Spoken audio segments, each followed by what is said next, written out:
Arkadaşlar bir şey diyeceğim size. Şimdi ben böyle gezileri, videolarını yapamıyorum.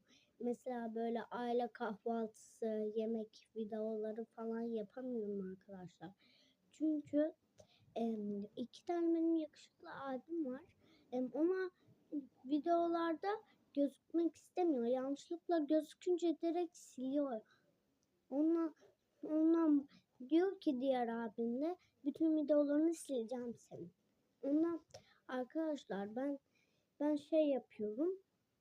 Neydi? Öyle videolar çekmiyorum. Normal videolar çekiyorum. Short videosu çekiyorum. Ondan diğer videoları çekmiyorum arkadaşlar.